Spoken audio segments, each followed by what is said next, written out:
Morning. Morning. Morning.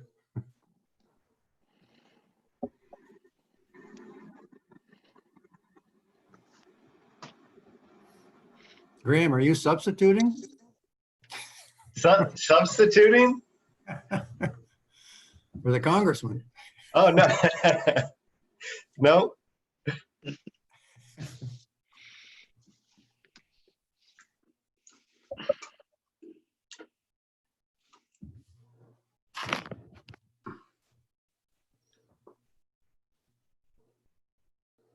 Hey, Brian, how come you and I always wind up on the top shelf anyway?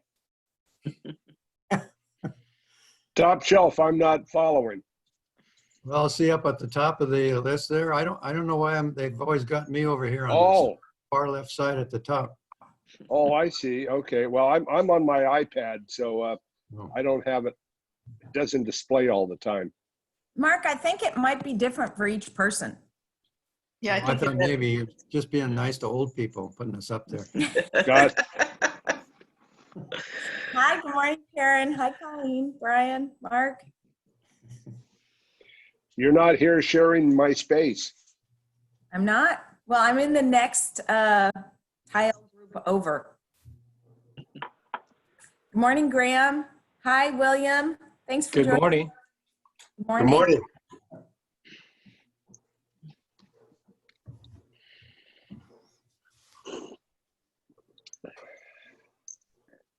Colleen, I did send 2 late questions this morning. I saw that. I'm about to add them to my list. Oh, good. There's Representative Derek Kilmer. Good morning. Thank you for joining. Hello.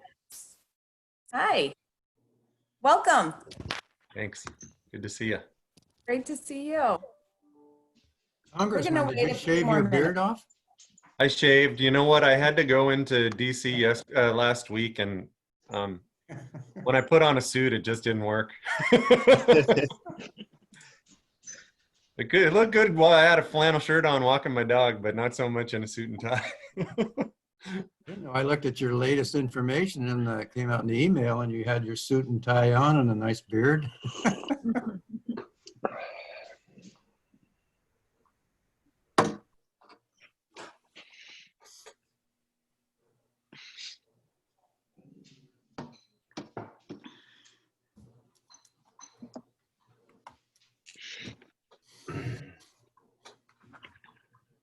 And Congressman Kilmer, we had some last minute questions come in. So we'll start, I think, first come, first served, based on when I received them anyway. Sure. And we'll give you a few minutes to speak. I know you've got to jump off right at 8:30. Is that correct? Yeah, we're talking to a bunch of hospitals. So, yeah. Okay. Colleen, I had a question Yes. here. Mhm. Are you going to talk about this new act that, or the bill that's been introduced, Restore America's Main Street Act? Yeah. Congressman? Oh, okay, that'd be good. Sure. Thank you.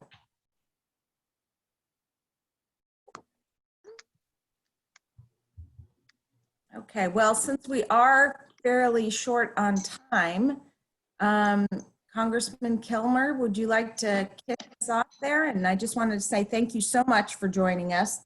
Everyone, as you know, is fairly anxious, but understands we need to be taking these measures to protect everyone. But there's a lot of questions and concerns, so we really appreciate the opportunity to be able to hear you speak firsthand, and even though it's virtually, and be able to pose a few questions. So Cool. thank you so much. You bet. Thanks, Colleen, and thanks to the EDC for not just the invitation to speak, but for the great work you guys are doing on behalf of the business community in Clallam County. I think I saw my friend Brian Koo on the horn as well, and appreciate all the work that's happened on the peninsula to help small businesses. I want to take maybe just a few minutes to provide you an update on the federal response. My goal is to not just talk at you, but as you mentioned, I know there's a lot of questions, and I'm happy to answer as many as we can get to between now and 8:30. I think it's important to have a few data points to ground the conversation. At this point, we have in our state total confirmed cases 13,686. Unfortunately, 765 people have died. In Clallam County,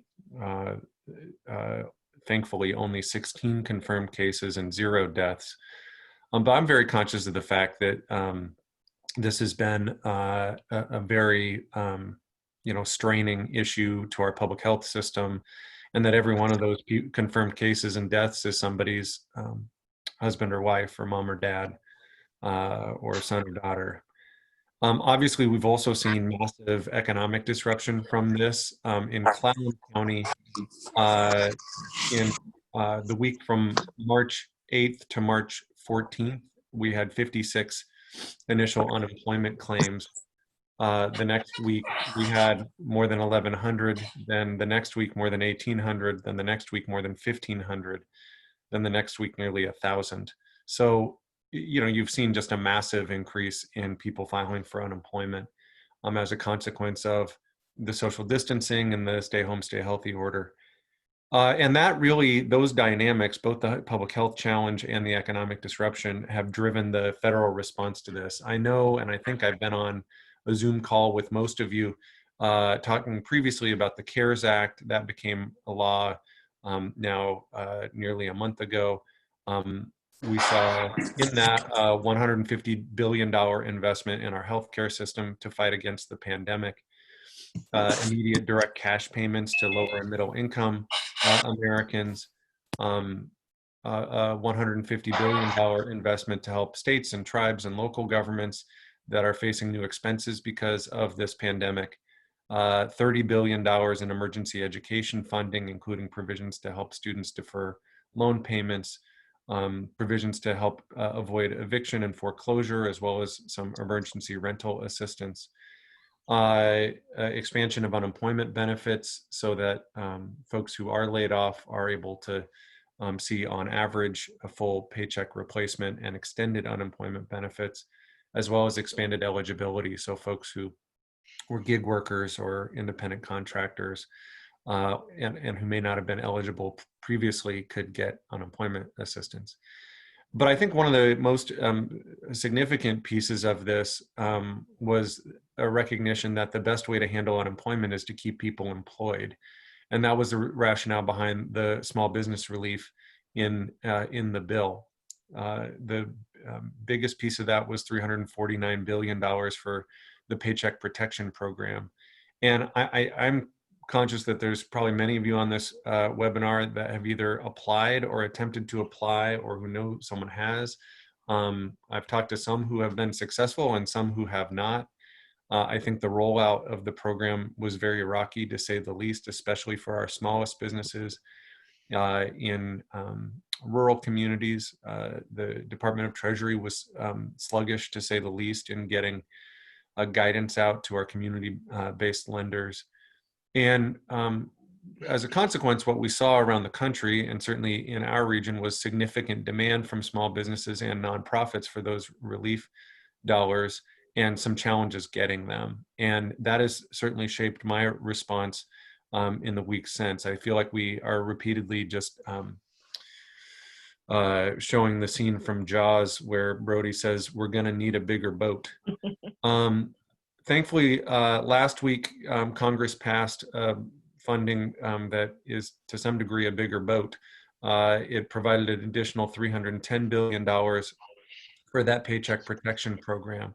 There were some provisions that I think are pretty important. One, to ensure access to the assistance for smaller businesses in underserved areas and rural areas, in some inner city areas. The new funding set aside $30 billion for community-based lenders, for small banks and credit unions. That's important because those are generally the community-based lenders that have the relationships in the community, and having those sort of locked box for those community-based lenders is important. Another $30 billion was set aside for medium-sized banks and credit unions with the same goal in mind. The legislation also expands the small business support beyond the PPP program by providing an additional $50 billion for SBA disaster lending, which gives them the capacity to do $350 billion in loans. as well as an additional $10 billion for the SBA disaster grants. That bill last week also, and this is why I have to hop on a call with hospitals, it included $75 billion for hospitals and health workers and another $25 billion to expand testing, which is going to be a key part of getting our economy opened back up. Frankly, my belief is even with the action from Congress last week, we're still going to need a bigger vote. And that's why I introduced a bill, a bipartisan bill called the Paycheck Protection Program Extension Act, that's designed to ensure that every qualified employer is able to access the critical assistance that they need to retain their workforce and to cover basic operating costs for the duration of this pandemic. Perhaps the most important thing that that bill does is it triples the amount of money in the program, because I think one of the worst things that can happen is to have an employer, whether it be a small business or a nonprofit, knock on the door for help, being told that help is available, and have no one on the other side of the door. In more than 10 years of working for the Economic Development Board in Pierce County, my observation is what employers want from government more than anything else is an environment of trust and predictability. These are very unpredictable times, but by providing enough money and not pulling the rug out from under people, that can at least foster some predictability. Beyond that, the bill I've sponsored would allow for the ability to extend the assistance, because I've talked to a lot of small businesses that have said 8 weeks is great, but we're going to be probably in the hole longer than 8 weeks. I've also, and this came up before we started, I introduced another bipartisan bill called the Restore America's Main Street Act to deliver immediate and unrestricted relief to America's small businesses through a small business rebate check. This is not dissimilar to what we've just seen in terms of individual cash rebates. And what we've proposed is doing that for small businesses and for nonprofit or charitable organizations. The idea is that our Main Street employers need help to retain employees, to pay critical bills, to keep the lights on. Our proposal is to provide qualified small businesses with equal to 30% of the gross receipts reported in a previous year, up to $120,000. Under our bill, small businesses with 1.5 million or less in gross receipts and 50 or fewer employees would receive a rebate check equal to 30% of gross receipts in the previous year, up to 120 grand. It would apply to self-employed individuals, and charitable organizations would also be eligible. And the rebates would not count as taxable income and would not have to be repaid. So that was 8 minutes. Why don't I stop there, because I know there's a lot of questions. Colleen, I know you sent some of them in advance, and if you want me to just start plowing through some of these, I'm happy to, or I'm happy to just open it up, whatever you wish.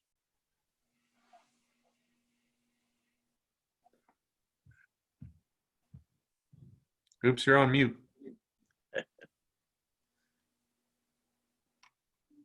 Colleen, I can't hear you. Yes. Okay, there we go. Sorry about that. So we received so many, and some of them are fairly duplicative. So if you're all right with it, I'll just go ahead and pose a few questions and take a sampling of several. You bet. So one of the first is that, let's see, this is from the mayor in Forks, Mayor Fletcher. Congressman Kilmer, we appreciate your continued engagement and leadership on these issues and know you're working hard for all the communities of the district. The challenge we have in the West End is that others, be it banks or federal agencies, don't seem to be working as hard in ensuring that funds are reaching the areas of your district that were already behind in median income and unfortunate leaders in poverty and unemployment.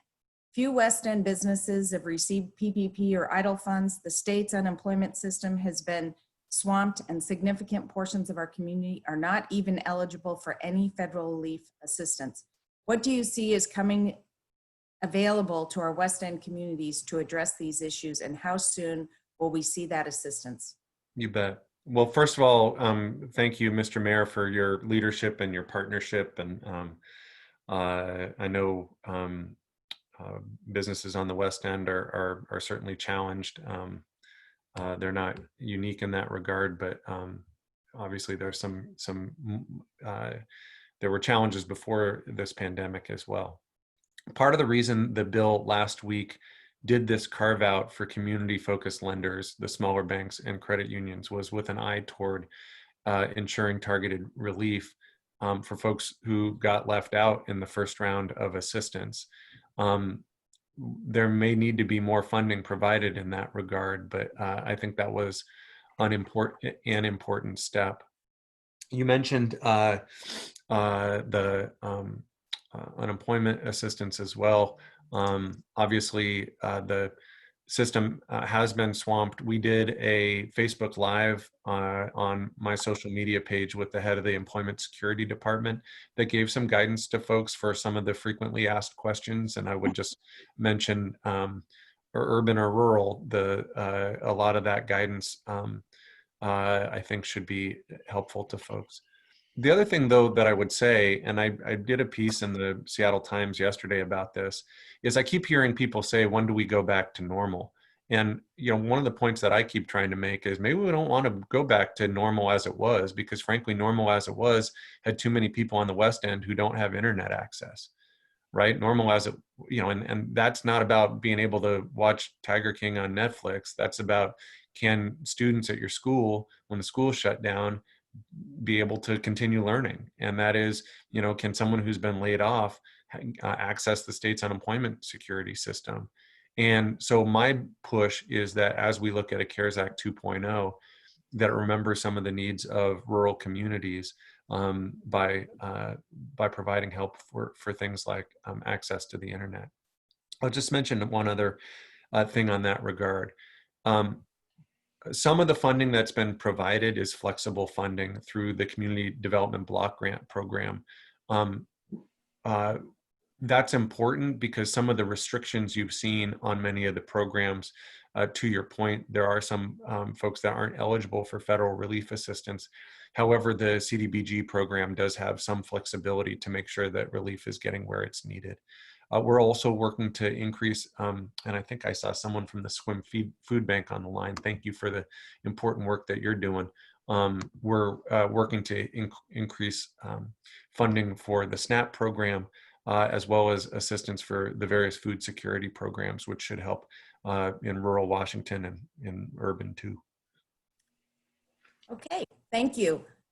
This next one comes from Graham Ralston, who's been doing many webinars for us throughout the community. What is the government's response to small business owners who are fighting to keep or bring back employees by competing against an unemployment program that now offers an additional $600 a week to the unemployed? Yeah, this was a bit of a debate before the CARES Act was passed, and the rationale for providing the additional $600 was a recognition that when people are laid off, one, during this pandemic, it's not their fault, and two, traditionally unemployment assistance is not intended to be full paycheck replacement, in part because you want to have an incentive for people to be out pounding the pavement and knocking on doors and trying to find new jobs.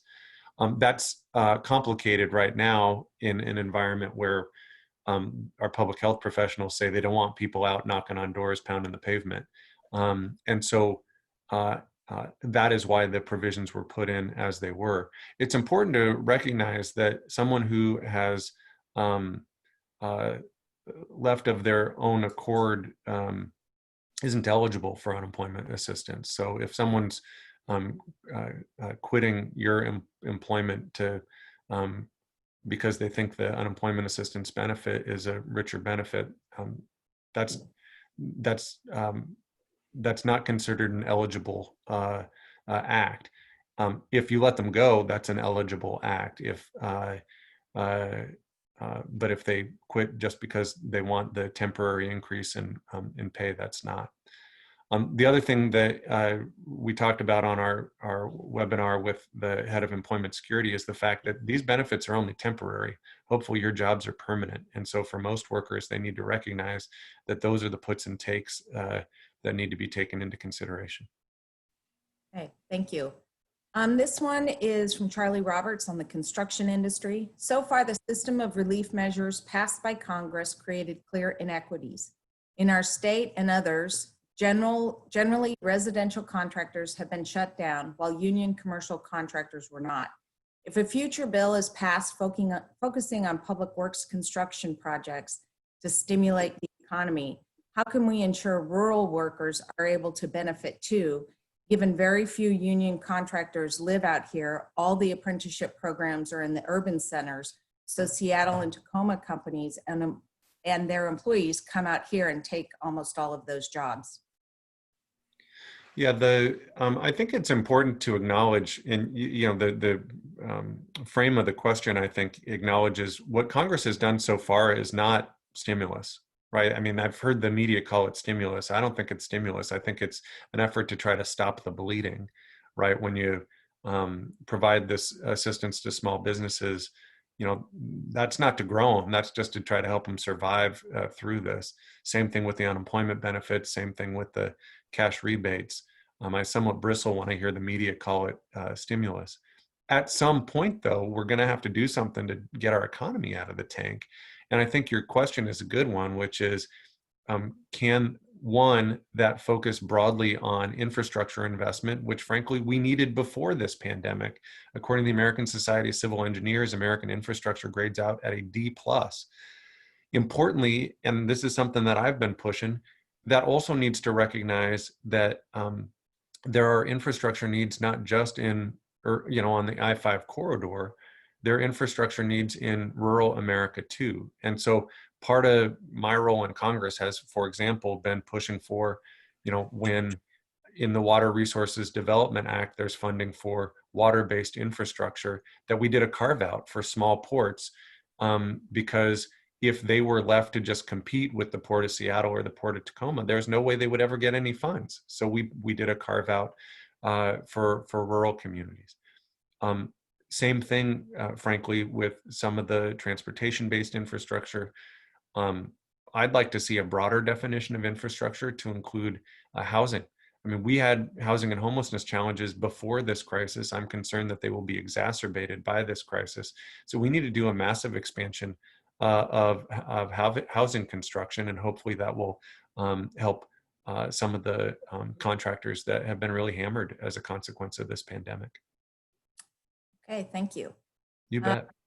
Here's another one, and this is from Lori Tangway. When can we expect responses from SBA regarding idle loan and application status? Does Mr. Kilmer's have staff available to respond by phone to help small businesses?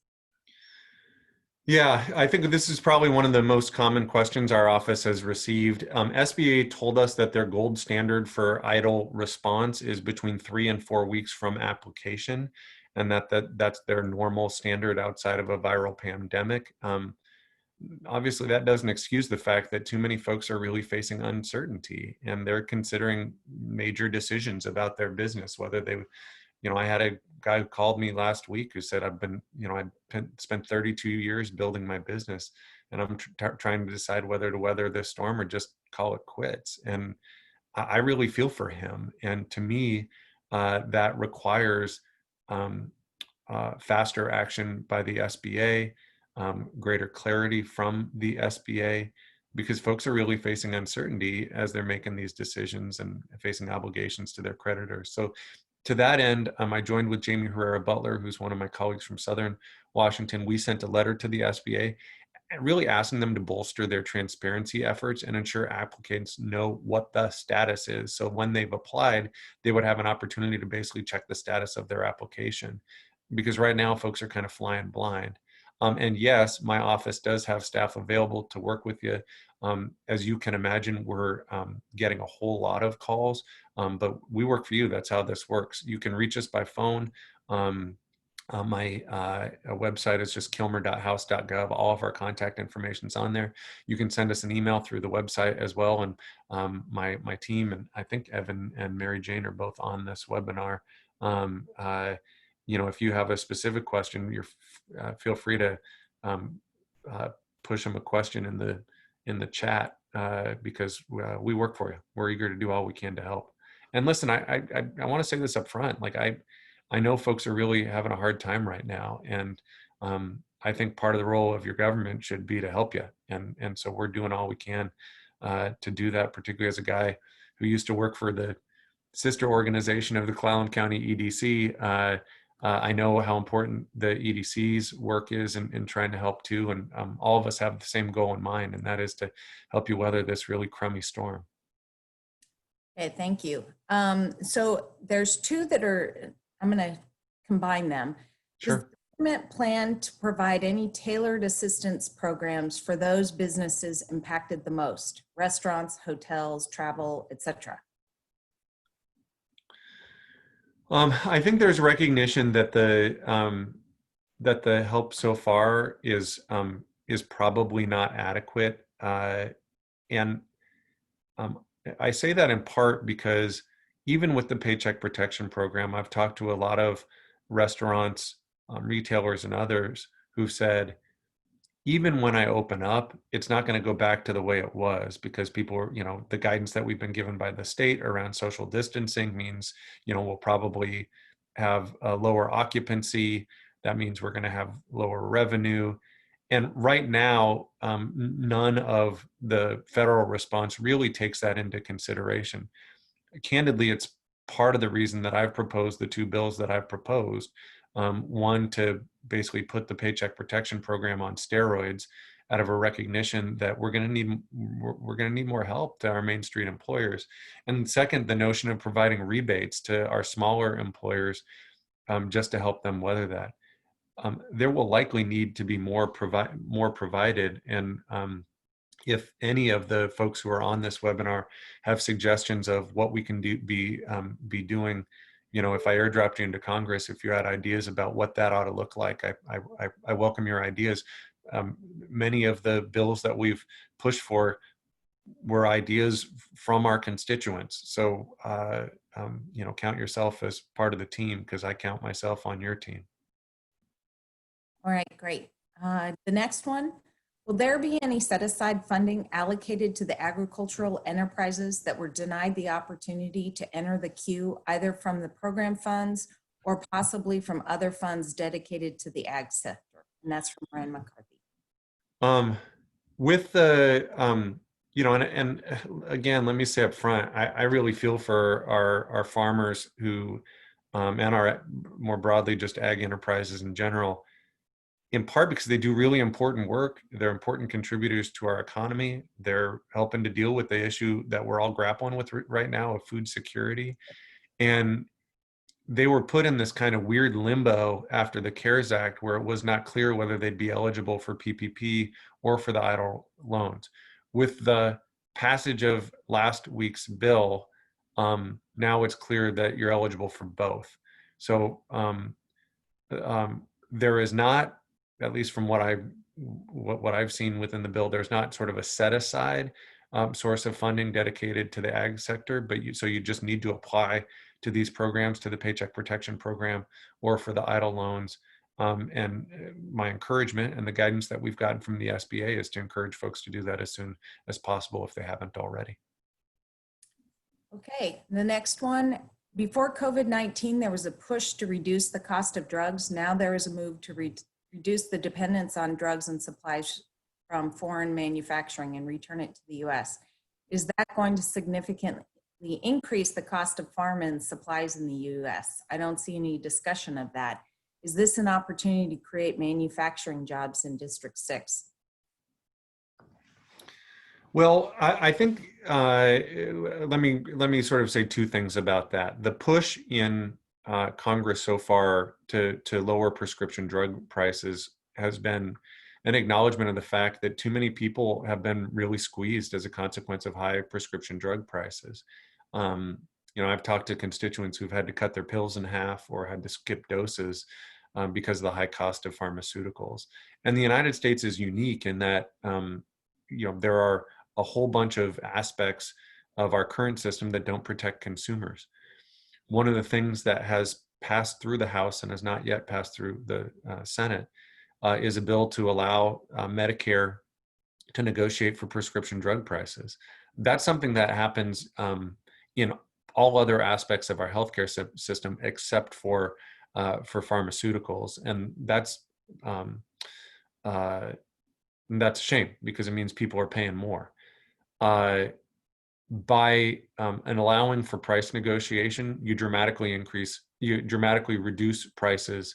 You save a ton of money for taxpayers under the Medicare system. In fact, you save so much money that the bill we passed would enable the expansion of benefits to cover hearing and vision and dental, which is a bill that I've sponsored called the Seniors Have Eyes, Ears, and Teeth Act, which I think is important. The second part of that question, though, I think is really relevant, because we've seen that even in the face of this pandemic, there's too many things that we're dependent on foreign countries for. Pharmaceuticals is one. Personal protective equipment is another. The components of these test kits are another.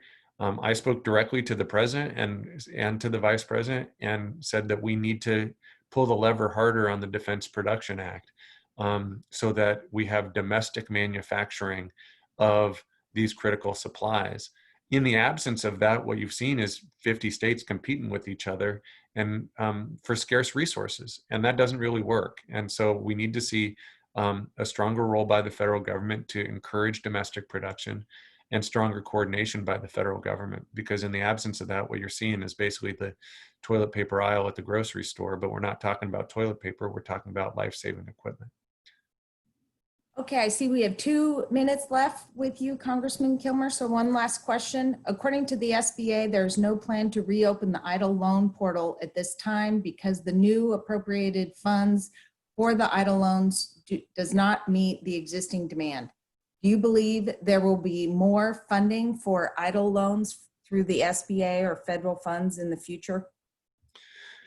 Yeah, and this gets at sort of a broad issue that I've been working on. You know, what I think the federal government ought to do is just build triggers into these programs. So if we see that the problem continues to outstrip the supply of resources, that additional resources are automatically triggered, so that all those who are eligible for assistance are getting assistance.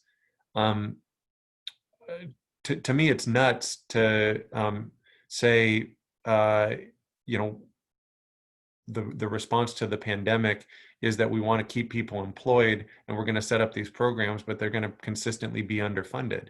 That's why Congresswoman Herrera Butler and I introduced a bipartisan bill to to triple the size of this Paycheck Protection Program. But for a whole bunch of components of this, I'm about to hop on a call with hospitals, and frankly, we have the same dynamic with the hospital assistants, where you know, they're facing significant lost revenue and increased cost. And the response from Congress so far, even though it's been massive, a $2 trillion response, it's not enough. You know, we're seeing a pandemic on a scale and an economic disruption on a scale that our country simply hasn't seen before. And I guess what I would say is, so the short answer is, I sure hope so. I'm working on that. I've raised the issue with the administration. I've raised the issue with congressional leadership to just build automatic triggers to try to provide some certainty during these very uncertain times.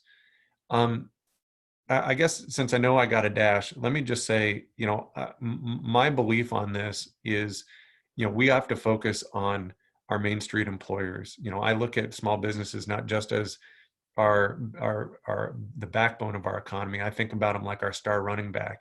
If you look at how we generally make it out of recessions, it's not the big guys that are racking up the tough yards and scoring the touchdowns. It's our small businesses. And right now they're getting tackled behind the line of scrimmage. I think part of the role of our federal government is to do some blocking for you and to call some plays for you so you can do the work we need you to do, which is to grow jobs and score some touchdowns for us. And, you know, that is my focus. I think we've got to unleash beast mode on this economy, and the folks who are on this call are the folks who can do that. So we'll keep working. I would just invite, if there's issues we didn't get to where folks need a hand, reach out to our office. I'm just at kilmer.house.gov. And I got a great team of folks. Mary Jane Robbins is our feet on the street on the north end of the peninsula. Evan Smith does our small business and economic development work. We work for you. That's how this works. And The final thing I just want to say is thank you for every employer who's on this call. Thank you for doing business in our region. As someone who grew up in Clallam County and who got into this because I grew up in Clallam County, I'm very grateful to our employers for the work you do. I'm very grateful for the leadership and partnership of the EDC and for all of those who are on the line who support the EDC and its important work. I want to thank you for that too. You've got a great economic development ecosystem, from our small business development centers to the role of Peninsula College to our Chamber of Commerce to the EDC. And I'm just very grateful for the partnership of all of those on the line. So thank you for that. Thank you very much. We do have about 30 more questions. And so how about if we pull those together and we send them off to you, and maybe, you can respond that way. We really appreciate your time and hope maybe you can come back in a few weeks. I'd be happy to. Thanks, Colleen. Take care, you guys. Thank you. Thank you very much.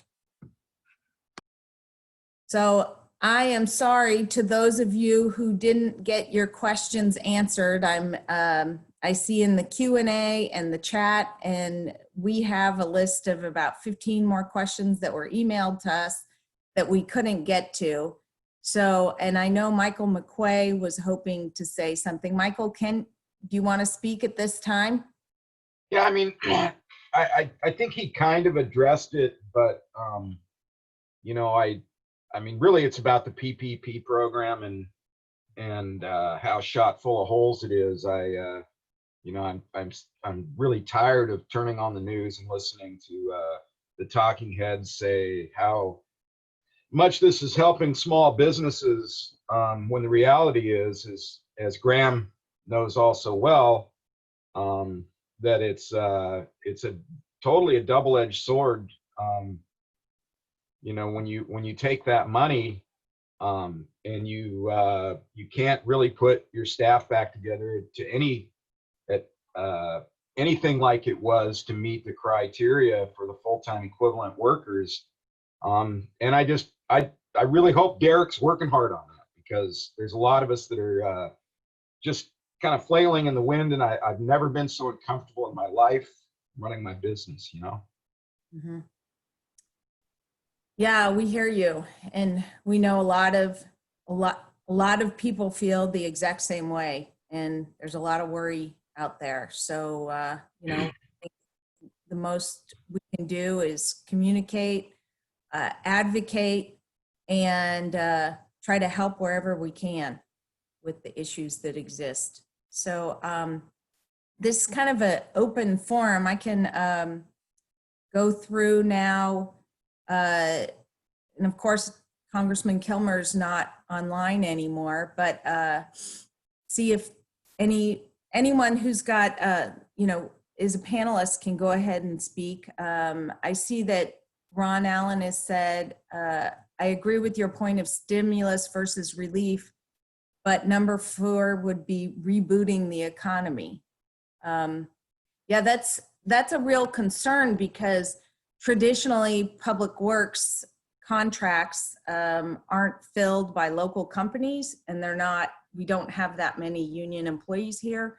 So if there's a lot of money that comes to Clallam County or Jefferson County from a federal stimulus program, it by and large won't be local people that are filling those jobs and reaping the benefits of those programs. It's there aren't that many local contractors that get those contracts. So there's some things that could be done potentially, and hopefully we'll be suggesting some of those going forward, and maybe they'll be wrapped in.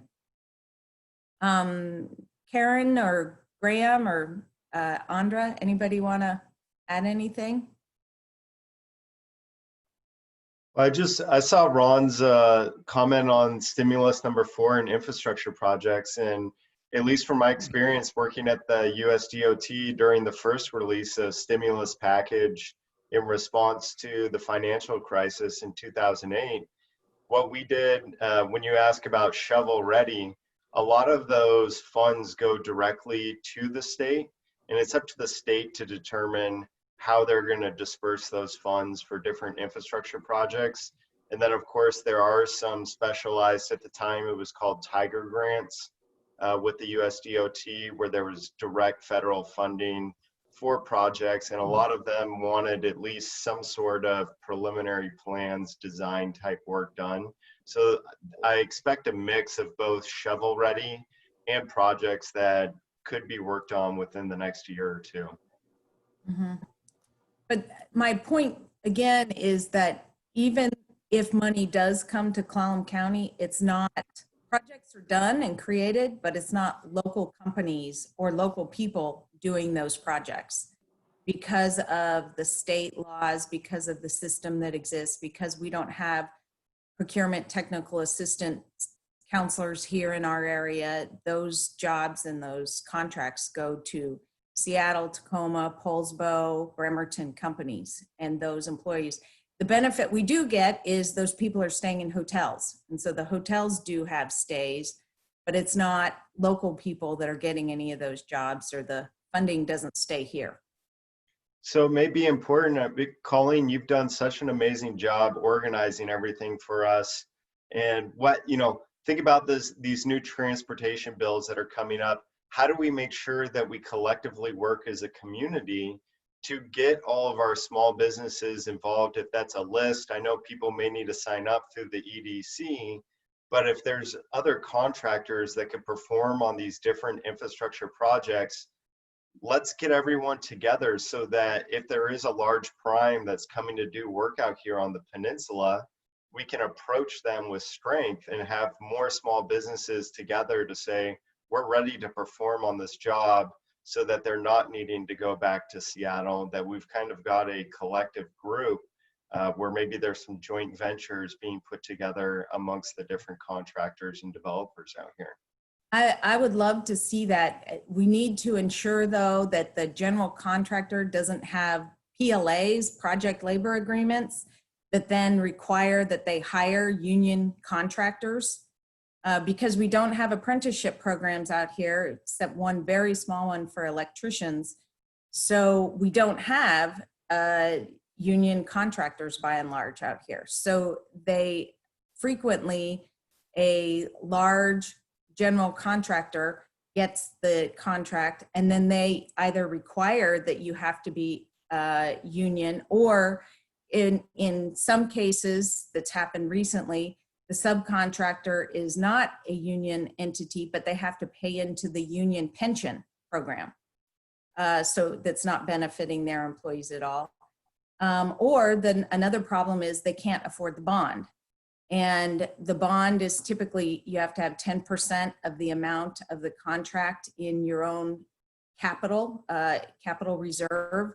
And if you have a long history, then, and if you do have that, which is a minimum threshold, then if you have a long history of doing these kind of contracts, it will cost you 1.5% of the amount of the contract. But if you don't, it costs 5.5%. So right there, larger businesses have a 4% advantage over the small businesses of rural communities. So there's all these system elements within the public procurement process that prevents or gives disadvantages to local companies from competing.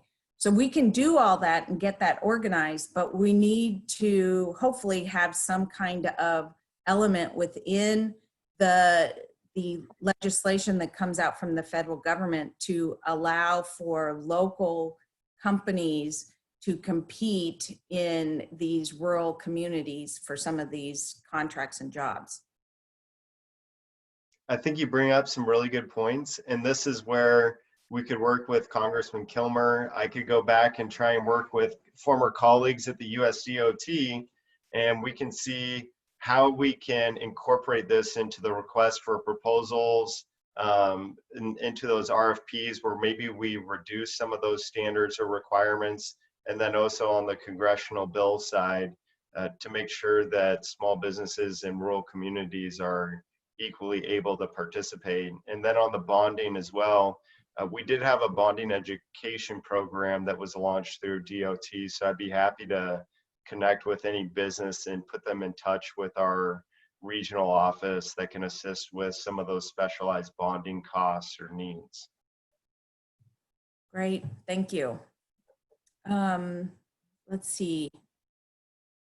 Anyone want to bring up discussion points, maybe Karen, around farming and share what you're doing there?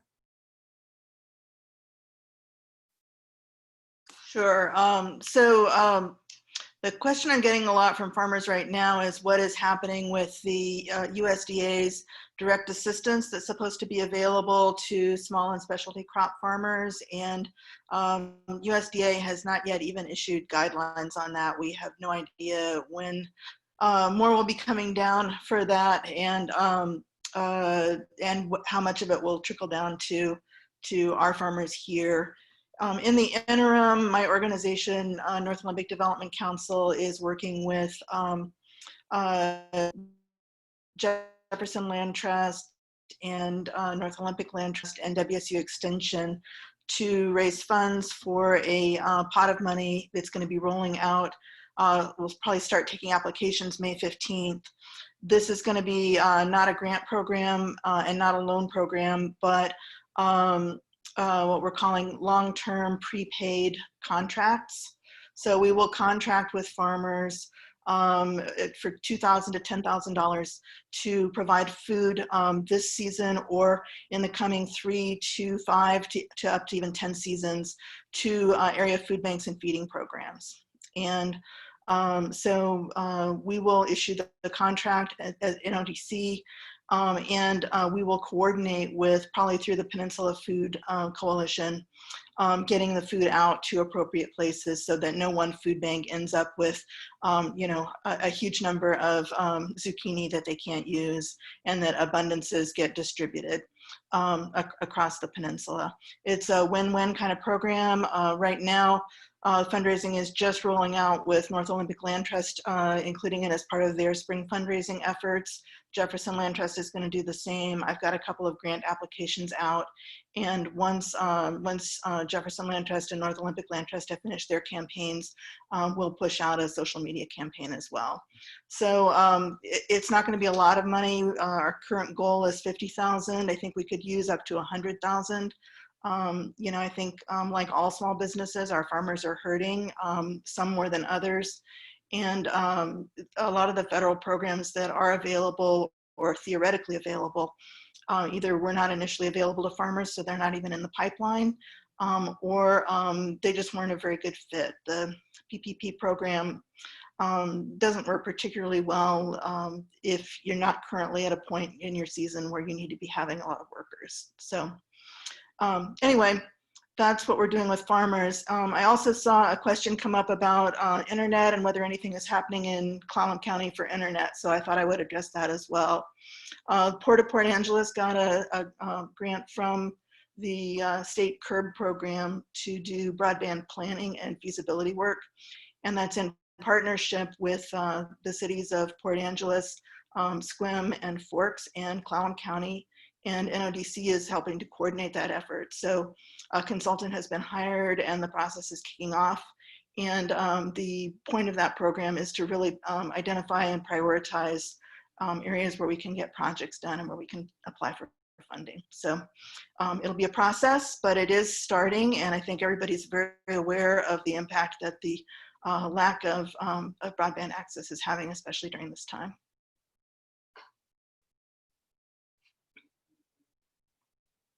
There we go. I see two comments here, one from Ron Allen and one from one of the Port Angeles City Councilman, Lindsay. Let's see, first, regarding the prevailing wage rates, how do we get a rate that is appropriate to our area and not driven by Seattle I-5 rates, drives up project costs? That's a really good question. We'll be having a NOLA meeting actually later today. And I know that Colleen Robinson, do you want to speak at all about the fact that the legislature reduced in 2019 for affordable housing, but the process had been to determine prevailing wage rates. Department of L&I did surveys in county areas, and that was a very cumbersome process. So it was modified in 2018 to change to using collective bargaining agreements to determine the prevailing wage rates. And that somehow Clallam and Jefferson County were looped into Kitsap County. And so our wage rates are the same in many different occupational specialties as they are in King County. And so that made it so that affordable housing could not be affordable. And we found in many cases the costs of doing it privately compared to through a public project was anywhere from 40% more to 250% more. So Colleen, I know in the affordable housing realm, you guys were successful in going back to surveys. Do you have any guidance or suggestions for us? So Habitat for Humanity has a statewide network of 25 affiliates, and we collectively lobbied for that to pass. It's still, session has just ended, COVID-19 hit, so things are a little bit at a standstill. Habitat's fortunate that we build with volunteers. We do pay full wages when we have an electrician or a plumber come in. So yet to be seen how it's going to all play out, but yes, our collective affiliate network was able to get some legislation passed on affordable housing and reducing rates. So we'll see how it plays out. If we talk to the legislature in a concerted way about how this stimulus infrastructure money won't help us if we don't address this issue broadly, so it does help every community across the state, then maybe that could be a potential pathway. Even if we say it's time limited and it's for this batch of funding, at least it'll get us going in the right direction and maybe let people understand what's happening. I agree. Yeah, good point. So I want to go back to, if I can find it. So Lindsay Schwarm, I always say your name wrong, so I'm not going to try. The city of Port Angeles knows the benefit of hiring local businesses. Let's make sure there are local companies that can bid on city projects, also for housing development. I don't believe we have any contractors in county who do multifamily construction. That is a niche that needs to be filled. I think there are some that do multifamily or have done them, but they just haven't done them recently because, well, for lots of different reasons. If there's any funding, as we've talked about, that it comes from the government, then typically it kicks in the prevailing wage requirements, and then it's just not practical from a financial standpoint, and that's usually union contractors, which we have very few of here. I know Delher is one. And then also, I believe it's either, but that they do dirt work. They don't do vertical building. Let's see, here's a question from Rick. Who best to approach SBA to get a timeline from when SBA on when the EIDL loan program will be reopened to submit new loan applications? So Mike Rykoff, you want to take that? Or Mark? You have any info there? Well, this is Mark, or Maku from SCORE. Well, I can get in touch with the Seattle SCORE chapter over there, and they are in the same office with the SBA, and get that out in front of them to see if we can get some more information on it. Well, we did see that one email that said that based on the existing applications and the amount of funding Congress appropriated, they're not going to reopen it currently because they already have way too many applications for the money that they have. So until Congress appropriates more funds for EIDL loans, I don't think it will open. Okay, I hadn't heard that for sure, but that you think that is the case, huh? Yes, that came from Lisa White, and also from the SBA, and also Congressman Kilmer in his response, I felt recognized that was the case and said that Congress needs to appropriate enough funds so that those loans, and this isn't grant money, these are loans, are available to small businesses. All right. So presumably they'd get the money back. If anybody has anything they want to ask or talk about, go ahead and feel free. Yeah, hey Colleen, it's Mark Ozias here. Can I jump in? Oh, please do, Mark. Yeah, good morning, everyone. I'm thinking a little bit about a couple of comments that particularly from Graham that relate to trying to put a little organization around what we'd like to do. I'm a little bit concerned given the lack of clarity, the lack of direction that, whatever benefits from all of these relief packages that may flow to our community are going to be dissipated and not as impactful as they could be if we were more organized. And I kind of like the concept of putting together a Clallam County recovery plan that really focuses on a couple of key long-term needs. And this gets to not going back to normal because normal wasn't good enough. And I can imagine putting together some sort of a peninsula recovery package concept that pulls together some of the things we've been talking about that need to happen to facilitate affordable housing and broadband, for example. We could really find a couple of areas to focus on that we know are needs long-term that existed before COVID. We might be able to take advantage in a way of some of this funding stream if we can be a little bit more organized going into it. So I just wanted to put my hand in the air and say, I think, Graham, that was an excellent idea, and I'd love to help pursue that. I don't know if broadband and affordable housing are the right areas of focus. They seem to make a certain amount of sense.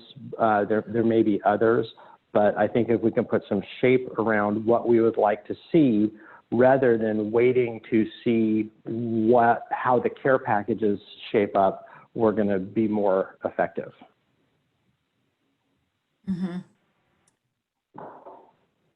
We know that there's also a lot of money that will come into the county to build culverts for the fish passageways that are blocked currently, and really like to make sure we're organized and that local contractors can get some of those contracts. And part of that will be that the contract that's issued from whether it's the state or locally, that they don't combine projects, because if it's a huge project, then no local companies will be able to afford the bond. But if they do it in a more of a piecemeal fashion, then local companies could compete for them.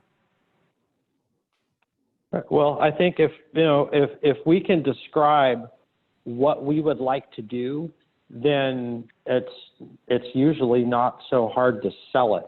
And so, I like the idea of just being a little bit more clear about what we would like to do and how we would like to do it. And thank you for the leadership that the EDC is showing and helping us to get organized around all of these relief packages and all of the recovery that we need to do here, Colleen. I really appreciate it. Hey, happy to do it. I've gotten good at scheduling meetings.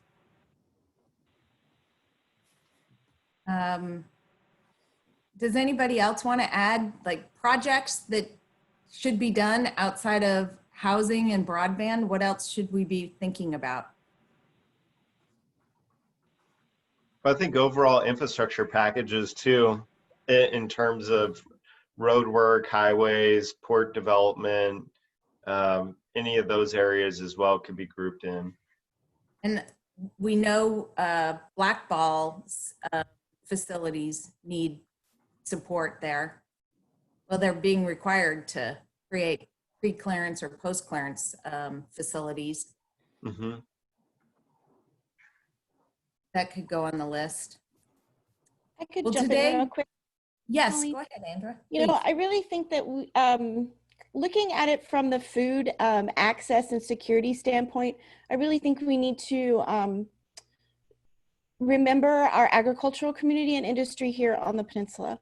You know, this is kind of showing us what a possibility of, you know, a future disaster could look like for us. And food access is so important. You know, we hear stories across the United States of, you know, food banks running out of food, of you know, plants being shut down because of, you know, a possible because of the crisis of COVID. And you know, the Peninsula Food Coalition and our food bank community has really worked hard to support our local agriculture industry and purchasing. And I think we really need to look at what we have here and hopefully create some sort of a structure that we can use. I know that we have food out here and we have food that's available. I think we need to look at that because, you know, the possibility of shortages across the United States could, it could not affect us as heavily if we were able to really look at that and see what we have here and support that and create some sort of a structure. Mm-hmm. Yeah, I would agree with that, Andrea. And I think in talking to some of our smaller groceries and with the Port Townsend Food Co-op, Country Air, Sunny Farm, some of those folks, they've been affected. And I think to a lesser extent, even our larger groceries have been affected, not even so much by shortages as by the choices that distributors are making faced with not having enough drivers or not having enough food at a given time. And so we are at the very bottom of the list for getting deliveries.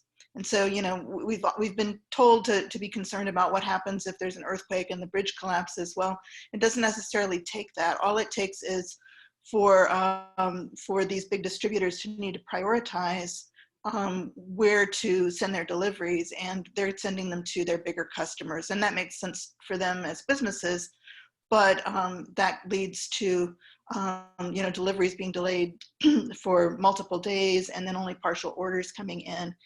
And I know in my conversations with some of those smaller grocers, they said if it hadn't been for local food, they really would have had very little on their shelves for, you know, as much as a week at a time.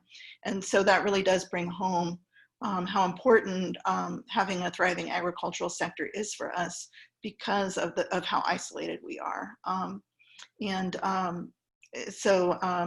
you know, there's certainly economic benefit that happens if we can grow our food system here locally. But I think it's also a matter of food access and food security for all of us. And so that's something that I think is really important to keep in mind as we make decisions about how we go forward on that. And we have seen some of that, not to a large extent, but to a smaller extent, just, you know, have seen the fact that we are receiving less, or we are receiving it at a later date because a lot of the attention is going to other areas, and rightly so. I mean, they're more populated, the need is greater, but the need is still out here. And, you know, we just, and keeping that, keep poking on the people, you know, our suppliers and our emergency food partners across the state to just, you know, remember that we are out here and we also are in need as well. So, you know, being able to not have to depend so much on that and be able to access our local sources readily, it would be a huge burden off of the shoulder of those who deal with food insecurity and food access.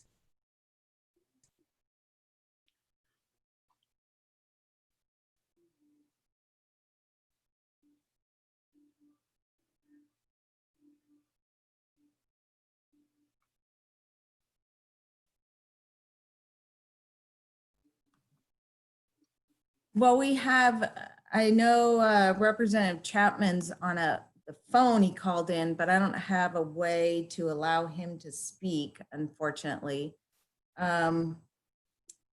So we do have a North Olympic Legislative Alliance meeting today at 3 p.m. So if anybody wants to join that, we're going to be talking about a legislative strategy, and as we speak to our state and federal delegation. So please let me know, C. McAleer at clallam.org or info@clallam.org if you'd like to join that. And then also tomorrow we are having a Clallam Funders Summit meeting, and that Commissioner Ozias I have been organizing to talk about where the gaps exist and what we need to be doing going forward. So if you're interested in being part of those meetings, please let me know and I can send you an invitation there. It is 9 o'clock and I know people need to get their day moving. So I thank you very much for joining us, and we'll be doing this weekly we'll thanks very much. Bye guys. Bye. Thank you, Colleen. Thanks. All right, thanks. Thank you.